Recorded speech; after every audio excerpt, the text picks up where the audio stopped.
రాంబాబు గారు అన్నటువంటి మాటతో. రాంబాబు గారు అన్నటువంటి మాట కరెక్ట్ అని మేము ఎప్పుడు కూడా దాన్ని ఇది చేయం. తప్పు ఎవరు చేసినా అలాంటి భాషలలో సంస్కృతిలో కొంచెం ఉండాలి.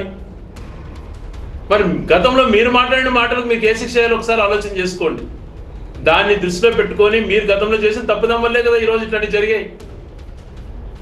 మీరు ఆ దాడికి ప్రోత్సహించడం మీకు ఏం హక్కు ఉంది?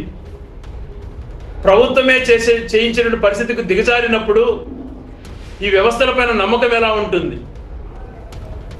10 గంటల పాటు దాడి చేయించారే, ఇంటికి నిప్పు పెట్టి కార్లు కాల్చి దౌర్జన్యపరంగా మహిళలు పచ్చి బూతులు మాట్లాడుతూ వినరాని మాటలు మాట్లాడుతూ అంత దాడి చేస్తే ఒక అరగంటలో 15 నిమిషాల్లో పోలీసులు 5 నిమిషాల్లో కంట్రోల్ చేసుకోవడం, పోలీసులు అక్కడికి వచ్చి 10 గంటల దగ్గర నుండి దాడి చేయడం ఎంతవరకు సమంజసం?